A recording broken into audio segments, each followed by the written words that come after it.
Salam, jajah nakku permata, orang-orang gereja Tuhan yang kukasih dalam Kristus Tuhan kita. Sehat kalian semua kan aku? Itulah doaku, dan jikalau ada yang kurang-kurang fit kesehatannya, kiranya segera dipulihkan. Dan salam sehat, salam kasih, salam rindu buat kalian semua aku. Kita bersyukur jikalau hari juga kita masih boleh ber-PA, sekalipun dalam keadaan khusus kita berjauhan, tapi hati kita, pikiran kita satu untuk merindukan, bersekutu dalam Tuhan dan mendapat kebenaran firman-Nya. Hari ini kita akan melakukan PA lagi, dan oleh sebab itu mari kita persiapkan Alkitab kita. Kidung Jemaat juga kita pakai nanti, dan usulan lagu dari bimbingan kita juga akan kita pakai nanti untuk doa untuk nyanyian persembahan kita, dan nanti kita akan laporkan kepada pengurus kita. Mari segera kita memulai PA kita dengan bernyanyi dari Kidung Jemaat nomor 33, Suaramu Ku Dengar. Suaramu ku dengar memanggil diriku, supaya ku di Golgota dibasuh darah-Mu. Aku datanglah Tuhan padaku,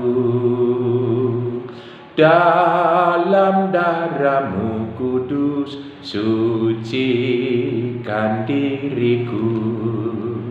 Mari kita bersatu di dalam doa. Kami sungguh bersyukur dan berterima kasih ya Bapa di surga, oleh karena di semua keberadaan kami sungguh boleh menikmati berkat pemeliharaan kasih setia Tuhan atas kehidupan kami. Sekalipun keadaan kami masih dalam keadaan khusus sebelum dengan adanya virus COVID-19, kami dibatasi ruang gerak kami Bapa di surga, tapi tidak membatasi hati kami untuk mendekatkan diri kepada Tuhan.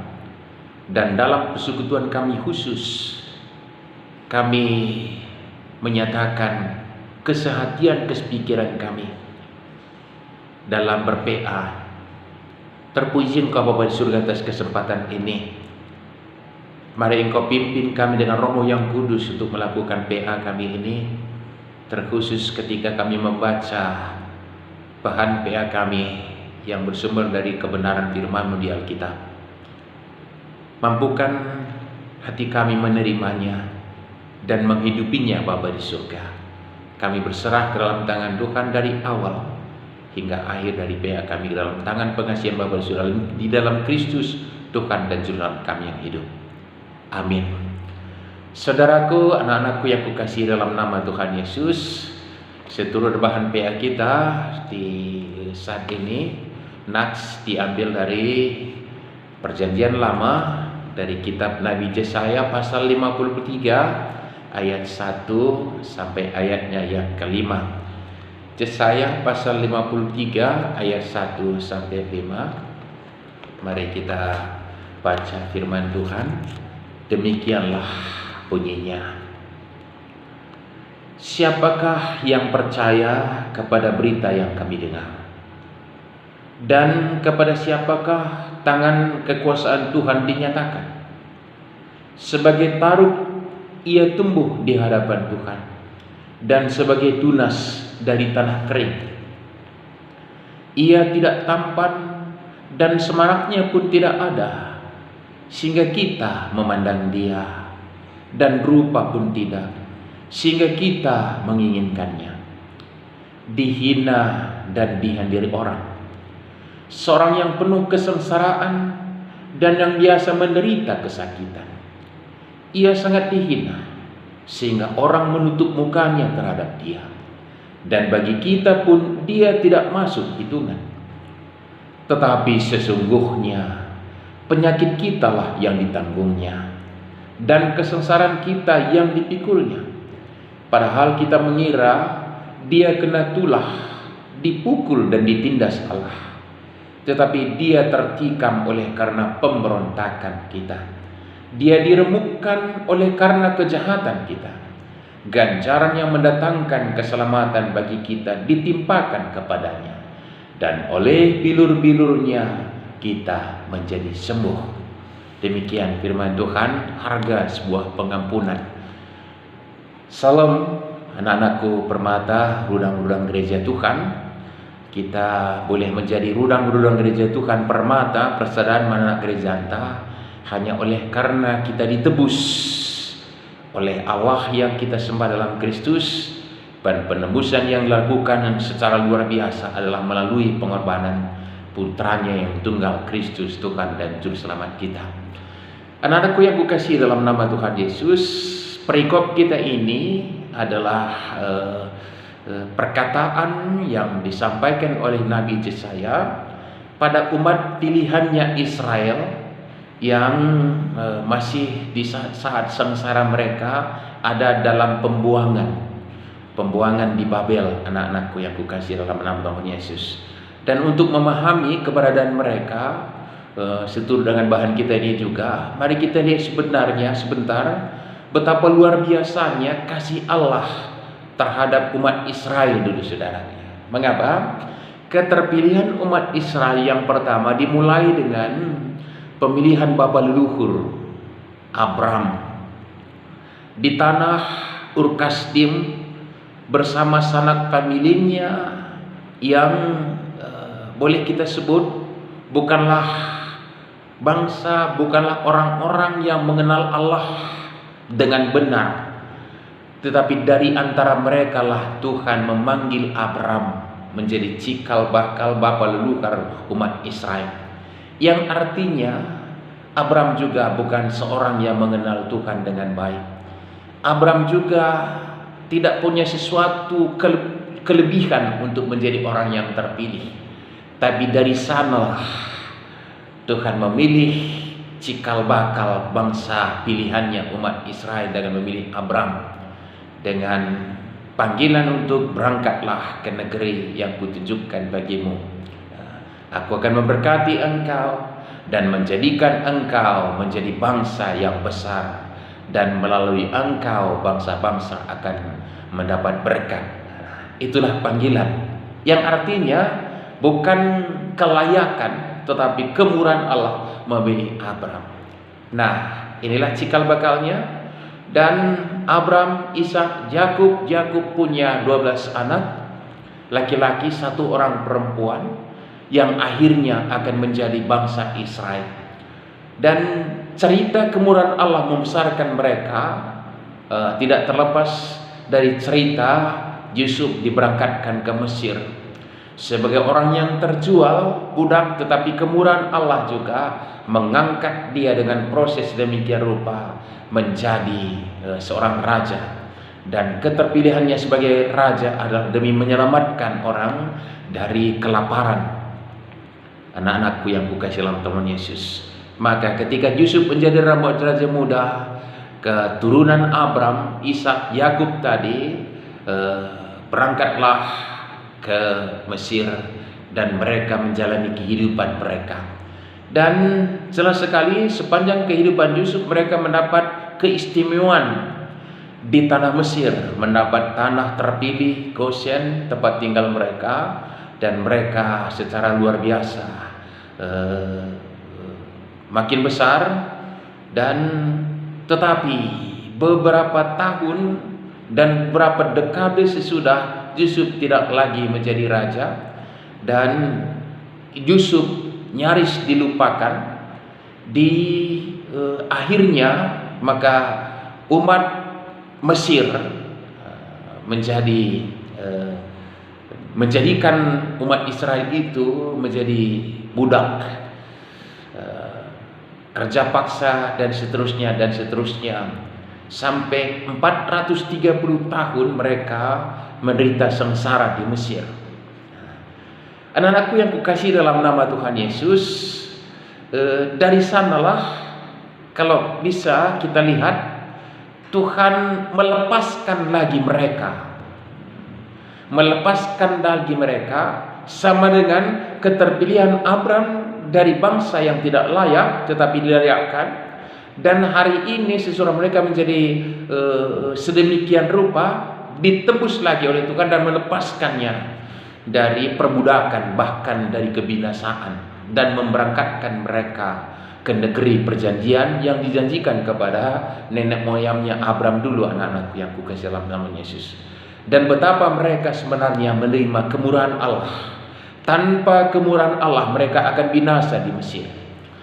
Tanpa kemurahan Allah mereka akan lenyap di Mesir, karena ada kesengajaan untuk menyelamatkan. Kita melihat kebijaksanaan politis dari Mesir saat itu adalah ketika memerintahkan para istilah kita hari ini bidan-bidan untuk melenyapkan semua keturunan laki-laki dari perempuan Israel. Dan bukan hanya itu, dan menangkap anak-anak Israel dan membuangnya ke sungai Nil untuk dimusnahkan. Bukankah saat itu ada cerita Musa lahir dan diangkat dari air? Itu memang cara Tuhan lagi untuk menjaga mereka untuk tidak dilenyapkan. Tetapi itulah kita lihat bahwa mereka akan lenyap, akan binasa di Mesir ketika Tuhan tidak akan melepaskannya. Yang artinya bahwa Tuhan memberikan kehidupannya lagi bagi mereka, bukan atas kebesaran umat itu, tetapi juga atas kemurahan Allah memberangkatkannya. Dan betapa Tuhan juga mengantar mereka dalam banyak dinamika proses sampai mereka tiba di Yerusalem, menikmati kemurahan Allah. Mereka punya gedung, mereka punya ladang-ladang yang boleh mereka nikmati, dan di sana mereka menikmati berkat Tuhan. Mengapa? Karena mereka terpilih menjadi umat pilihan Allah, yang artinya dia dikhususkan. Sebenarnya istilah dikuduskan, dikhususkan, bahasa karo israpkan menjadi umat pilihan Allah. Itulah mereka, yang artinya kita boleh melihat betapa Tuhan memilih mereka menjadi umat pilihannya hanya oleh karena kemurahan Allah dan menyediakan tempat mereka menghidupi.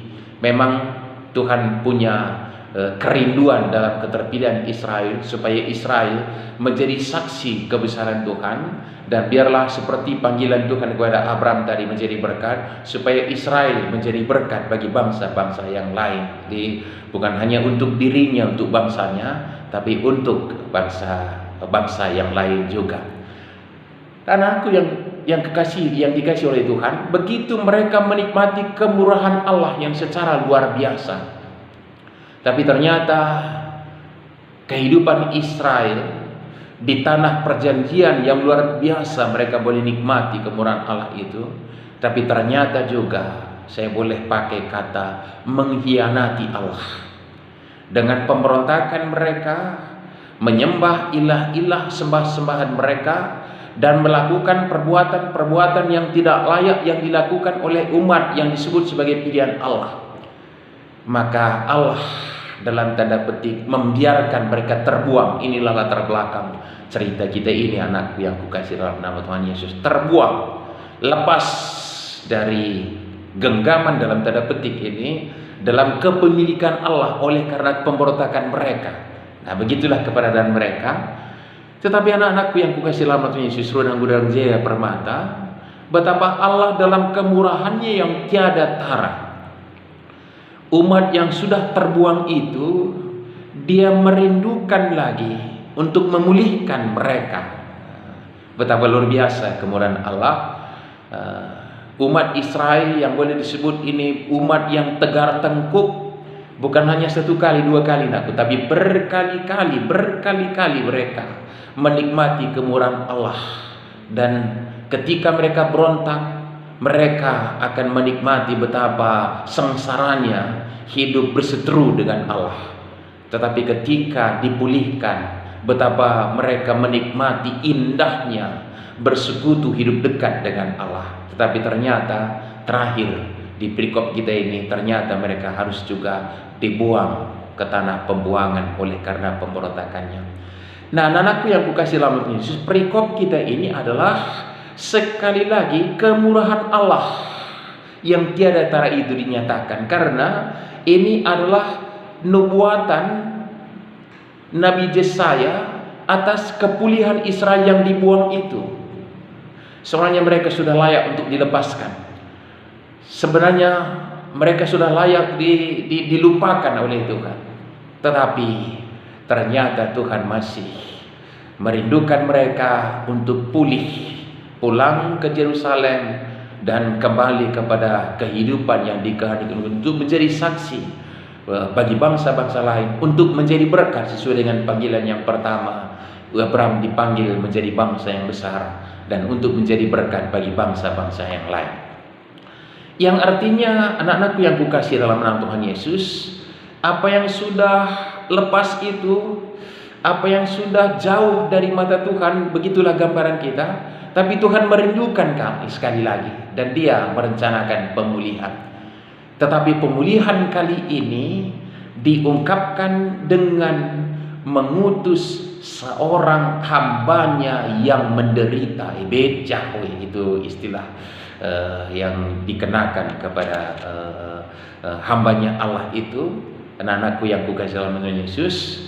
Dan rupanya hari ini kita sudah boleh langsung mengerti, rupanya yang dimuatkan Yesaya tadi ternyata sampai hari ini tiada yang lain, dan sampai kapanpun kita yakin bahwa tidak ada yang lain. Rupanya wujud hamba yang dijanjikan itu sebenarnya adalah Mesias, yang hari ini kita mengerti dengan betul yang dimaksudkan adalah Yesus Kristus, Tuhan dan Juru Selamat kita. Anak-anakku yang kukasihi dalam nama Tuhan Yesus. Tetapi apakah ini? Sekali lagi, ini hanyalah kemurahan Allah yang tiada tara. Yang pertama adalah nubuatan pemulihan umat Israel, dan memang pada saatnya nanti mereka dipulihkan. Tetapi di balik janji pemulihan itu adalah janji akan seorang hamba yang menderita demi menebus umatnya, anak-anakku yang kukasihi dalam Yesus. Dan inilah kemurahan Allah tadi, memang benar memulihkan Israel. Pada saatnya memang nanti mereka pulih. Sesudah 70 tahun mereka menderita, menjalani sengsaranya masa-masa pembuangannya di Babel, mereka dipulihkan. Tetapi ternyata nubuat Nabi Yesaya tidak hanya sebatas kepulihan Israel, tetapi justru kepulihan seluruh umat manusia yang mau ditebus oleh penebusan yang Tuhan lakukan. Yaitu inti nubuat Nabi Yesaya tadi, hari ini kita sudah tahu dengan benar adalah Yesus Kristus, Tuhan dan Juru Selamat kita. Dan ini saat ini kita berada di minggu-minggu Pasion, minggu-minggu memperingati sengsaranya Tuhan Yesus menebus kita, anak-anakku yang kukasihi dalam nama Tuhan Yesus. Dan Yesus Kristuslah wujud janji yang dinubuatkan tadi. Melalui Dialah Dia menebus bangsanya. Ya, Israel sudah ditebus, dan berkali-kali sebenarnya dibeli oleh Tuhan supaya menjadi umat pemilihan Tuhan.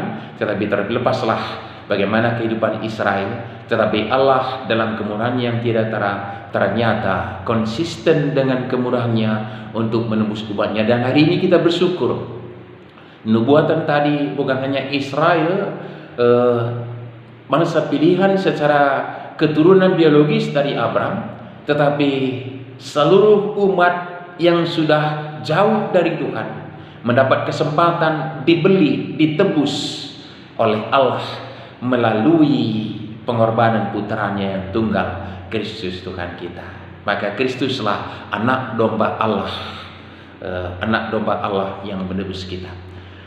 Dan jikalau demikian, anakku yang kukasihi dalam nama Tuhan Yesus, penebusan itu Tuhan Allah lakukan adalah hanya oleh karena seturut dengan kesaksian firman Tuhan menyatakan bahwa semua orang sudah berdosa dan kehilangan kemuliaan Allah. Upah dosa adalah maut. Itulah keberadaan kita bersama-sama orang Israel yang berontak, tetapi juga sebagai keturunan Adam yang pertama, kita berada di bawah dosa dan maut, anak-anakku yang kukasihi dalam Tuhan Yesus. Tapi kemurahan Allah yang tidak tara dalam kerinduannya bukan hanya memulihkan Israel, bangsa pilihnya dari Babel, tapi justru kerinduannya memulihkan umatnya manusia untuk kembali berdamai dengan Dia. Untuk perdamaian itu Dialah mengaruniakan putranya yang tunggal seperti dinubuatkan tadi. Mari kita lihat maka wujud yang dinubuatkan tadi, bahwa Yesuslah yang tidak terpandang secara kehidupan dunia ini. Dia anak tukang kayu, lalu dia tidak menarik terkhusus buat umat Israel, sehingga ya sampai hari ini boleh jadi ya, kita tidak berhak untuk menghakimi orang lain soal-soal beriman, anak-anakku. Tetapi mungkin sampai hari ini masih menolak bahwa Yesus itulah wujud siapa yang dinubuatkan oleh Yesaya. Tapi sebenarnya mari kita lihat bahwa di minggu-minggu Pasion ini kita akan melihat betapa Yesus menjalani masa-masa sengsaranya. Benar seperti tadi, dia bagaikan orang yang tak berguna, dia bagaikan orang yang tidak menarik, dan dijatuhkan hukuman sebagai orang yang berdosa padahal dia tidak berdosa. Dia menderita luka, sengsara, dan sampai mati di kayu salib. Tapi seperti yang disebutkan tadi, oleh bilur-bilurnya kita disembuhkan.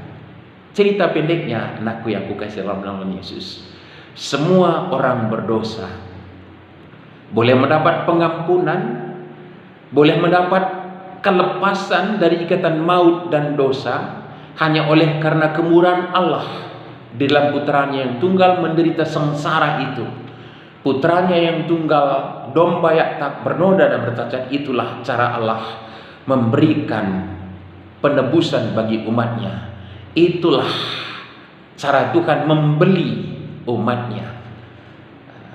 Engkau dibeli bukan dengan barang yang panah, tapi dengan darah yang tak bernoda dan tak bercacat, yaitu Kristus Tuhan kita yang menderita kayu salib. Inilah peringati minggu-minggu Pasion, minggu-minggu sengsara Tuhan Yesus itu, anak-anakku yang kukasih dalam nama Tuhan Yesus. Yang artinya hari ini aku dan anak-anakku Permata Rudang Gorengan Tuhan boleh mendapat status sebagai anak Tuhan, bagaikan umat Israel yang terpilih itu, bukan atas kelayakan kita. Layaknya kita dihukum maut oleh karena dosa kita, tapi kita ditebus.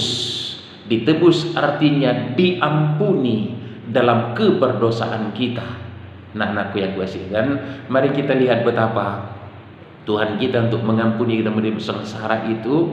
Ya, kalau saya melihat, sering kita melihat film The Passion of Christ misalnya itu, wah betapa ketika itu dilakukan banyak orang menangis melihat sengsaranya itu. Tapi hari ini kita tidak hanya menangis, tapi juga mensyukuri kebesaran Allah dalam kemurahan yang tidak tara, sehingga putranya yang tunggal dia relakan menderita untuk menggantikan kita. Mengapa menggantikan kita? Karena ternyata bahwa Yesus sebagai wujud nubuatan Yesaya tadi, ternyata memang dia tak berdosa. Dia tak berdosa, tidak layak dihukum di salib, tidak layak. Dan ketidaklayakannya dinyatakan bukan oleh kawan-kawannya. Kalau saya pendeta menyatakan Yesus tak bersalah, itu layak, saya kan pendetanya, saya kan hambanya. Kalau murid-muridnya menyatakan dia tidak bersalah, wajar, karena itu adalah kawan-kawan mereka, CS, kandu-kanduna, koncolawasna. Tapi kita melihat dalam proses penyaliban Yesus itu, seorang Pilatus yang berseberangan dengan Yesus menyatakan, aku tidak menemukan kesalahan apa-apa pada dia. Gitu. Yang artinya benarlah bahwa Yesus tidak bersalah, tapi ditebus. Yang artinya benar. Kita pikir oleh karena dosanya bukan, tapi justru karena dosa kita menderita sengsara. Karena oleh bilur-bilurnya kita disembuhkan. Anak-anakku yang kukasihi oleh Yesus, sekali lagi, hari ini kita punya status sebagai anak-anak Allah, bukan kelayakan kita, tapi kemurahan Allah. Kemurahan Allah itu dinyatakan dengan pengampunan dosa yang dia lakukan melalui putranya yang tunggal, bukan dengan barang emas, perak, atau barang fana lainnya, tapi dengan darah putranya yang tunggal. Itulah betapa dia mengasihi kita, dan itu pengampunan. Itulah arti pengampunan yang Tuhan lakukan. Anak-anakku yang kukasihi dalam nama Yesus. Dengan itu maka hari ini Ketika kita sudah berpengaruhan, maka kita adalah kepemilikan Allah. Sekali lagi saya mau tegaskan ini, anakku yang kukasihi, kita adalah kepemilikan Allah. Kita bersyukur karena sebagai milik Allah, kita tahu Tuhan kan nyatakan kasih, kuasa, kesetiaan dan kemuliaannya bagi kita, dan rancangannya pasti berlaku atas kita karena kita milik Allah. Maka sedikit kalau kita mau saya sambungkan hari ini aku dengan kondisi kita khusus ini, janganlah kecemasan, kekhawatiran dan ketakutan kita yang menguasai kita.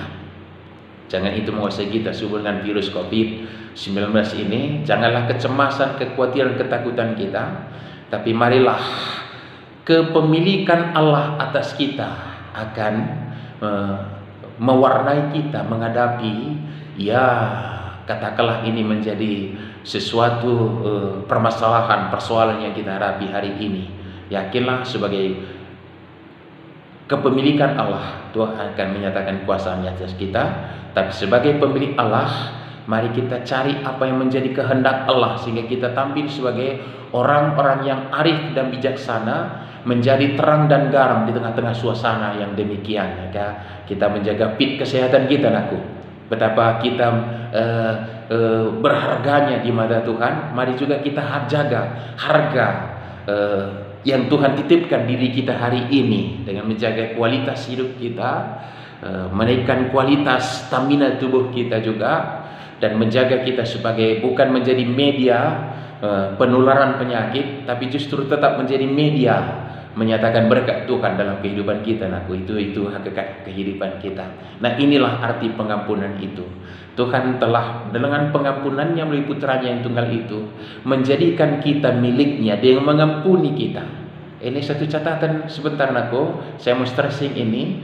Ketika Tuhan telah mengampuni, mari kita bersyukur, mensyukuri keberadaan kita. Dan untuk itu kita tidak lagi harus pula mengutuk diri kita sebagai orang berdosa, karena ini juga kadang-kadang menghambat kita bertumbuh dalam iman pengharapan kita. Orang terus dihantui oleh rasa kebersalahannya dalam kehidupannya. Mari anakku, Allah sudah mengampuni kita, mengapa kita tidak juga mengampuni diri kita dalam kebersalahan kita? Tak ada yang sempurna, anakku. Saya pendeta juga tidak sempurna. Semua kita orang berdosa. Tapi ketika Tuhan sudah mengampuni kita, kita menjadi orang yang layak menjadi milik Tuhan. Mari kita terima diri kita sebagai orang yang sudah diampuni. Kalau Tuhan lagi tidak lagi menyalahkan kita, mengapa kita justru menyalahkan kita lagi diri kita dan menyalahkan masa lalu kita? Tapi mari kita melihat ke depan sebagai bangsa kepemilikan Allah, anak-anak yang kukasih dalam nama Tuhan Yesus. Itulah arti pengampunan. Nah, hari ini kita menjadi milik Allah. Tetapi ini sebentar, saya mau garis bawahi sebagai milik Allah. Sekali lagi, sebagai milik Allah berarti diri kita bukan milik kita, anakku. Maka dengan itu, ketika kita sudah menerima pengampunan dari Allah yang kita kasihi di dalam kemurahan yang tidak tara lagi, maka kita tidak lagi berkuasa atas diri kita, tapi biarlah Allah yang berkuasa, Dia yang berotorita, Dia yang menyatakan kehendaknya. Jadi kita tidak lagi mengedepankan kehendak kemauan kita, tapi hendaknya kita menyatakan kehendak Allah dalam kehidupan kita. Hidup kita adalah hidup ucapan syukur, karena tanpa pengampunannya kita di bawah dosa dan maut. Kita mati seperti Israel di Mesir, tanpa kelepasan yang Tuhan lakukan. Mereka lenyap, sama dengan kita lenyap. Bukan hanya lenyap, tapi hidup dalam hukuman yang kekal, anak-anakku yang kukasih Allah. Tapi hari ini kita sudah menjadi milik Allah. Bersyukur kita, tapi sadarlah sebagai milik Allah, layaknya kehidupan milik Allah, perlakukanlah sesuai dengan kemauan sang pemilik, yaitu Allah kita. Ini menjadi catatan buat kita, anak-anakku yang kukasih Allah Yesus. Inilah perolehan kita.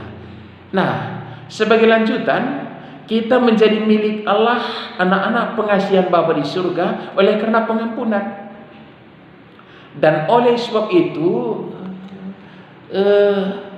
niat mengampuni itu, kemampuan mengampuni itu, mau tidak mau juga. Mungkin tidak tepat kata mau tidak mau, karena itu harus menjadi ucapan syukur.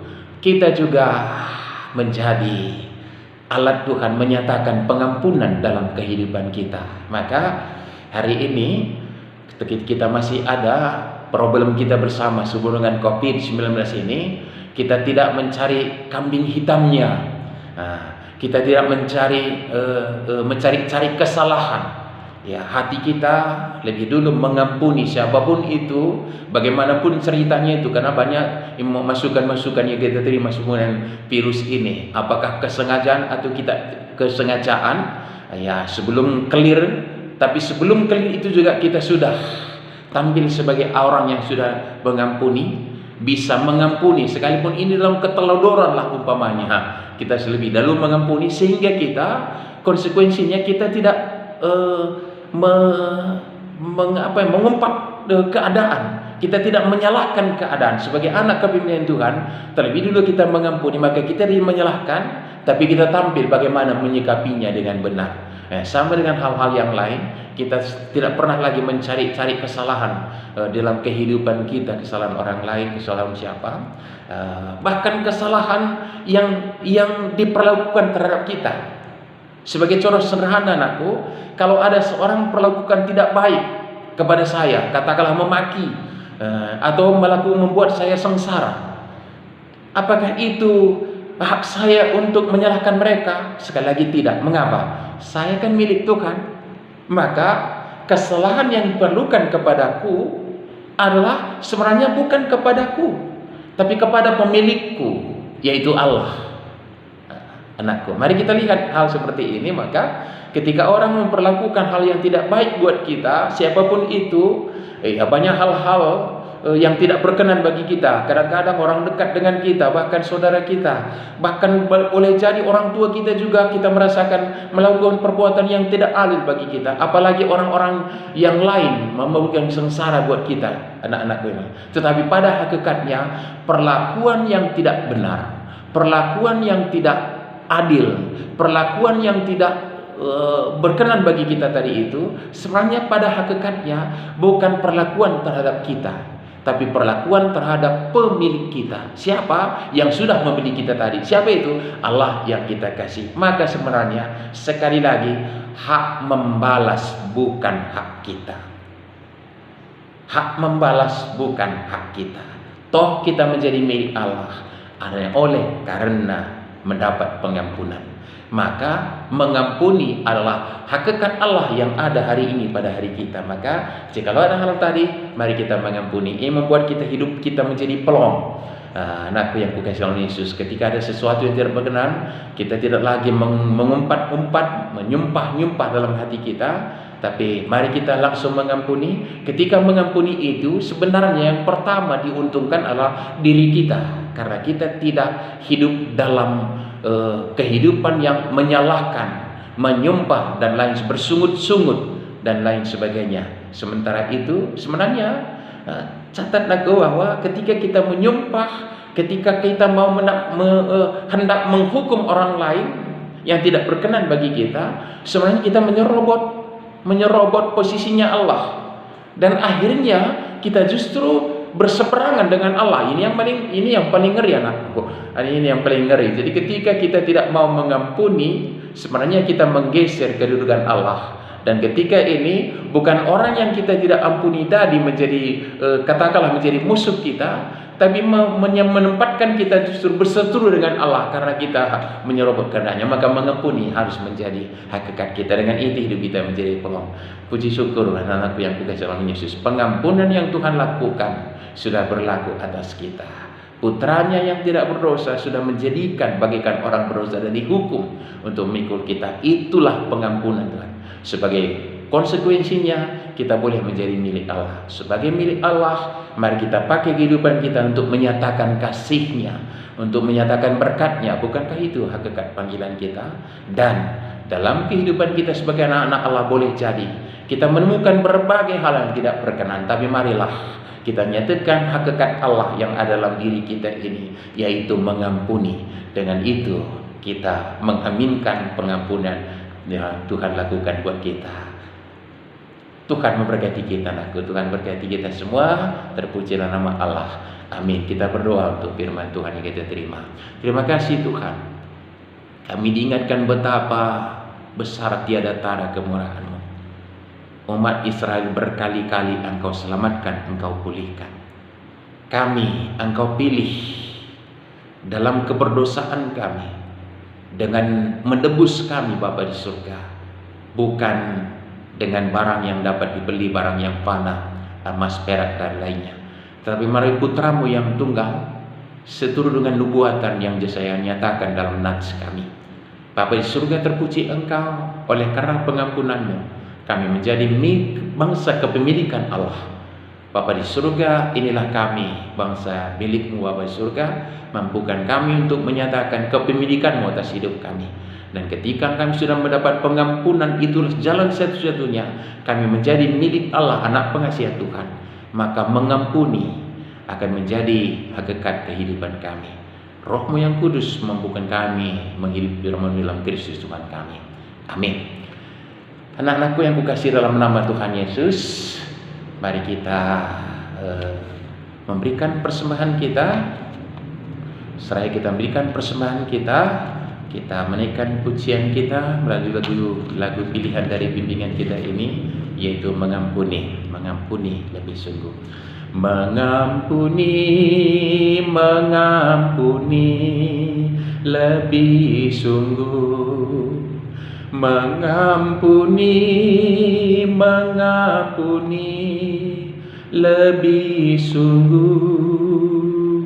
Tuhan lebih dulu mengampuni kepadaku. Mengampuni lebih sungguh. Kita akan berdoa syafaat dan doa persembahan kita dan doa penutup aku. Tapi sebelumnya, jikalau ada topik pribadi kita secara khusus, mari kita sampaikan dalam doa pribadi kita, dan nanti akan saya sambungkan dengan doa syafaat kita bersama. Mari kita berdoa.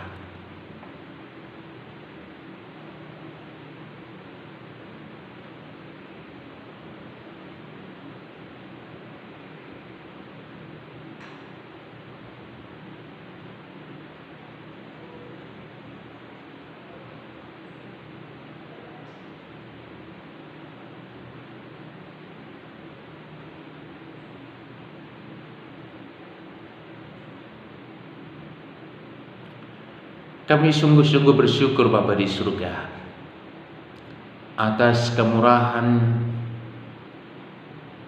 yang luar biasa yang boleh kami nikmati di segenap kehidupan kami sebagai anak-anak yang sudah terpilih menjadi anak-anak pengasihan Bapa di surga melalui penebusan, pengampunan yang Tuhan lakukan terhadap kami.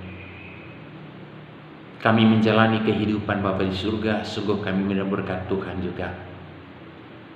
Di semua keberadaan kami juga, kami boleh melihat betapa kemurahan Allah berlaku atas kehidupan kami. Oleh sebab itu, hati kami rindu senantiasa mengucap terima kasih. Sebagian kami lakukan dengan memberikan persembahan. Terpuji Engkau Bapa di surga. Dan kami mau berserah ke dalam tangan Tuhan untuk kehidupan pribadi kami dan orang-orang yang kami kasihi, orang tua kami, saudara kami, dalam beraktivitas sebagai anak-anak kepemilikan Allah. Mari Engkau berikan hati yang dikuasai dengan roh dan kebenaran, dan dalam kearifan kebijaksanaan kami beraktivitas Bapa di surga sebagai bangsa kepemilikan Allah. Dan kami tahu dengan itu di segenap kehidupan kami akan nyata kemurahan Allah berlaku atas kami. Dan oleh setiap Bapa di surga, setiap kali kami boleh mengucap syukur, bukan hanya melalui duit persembahan, tapi hidup kami akan menjadi ucapan syukur. Kami serahkan ke dalam tangan Tuhan.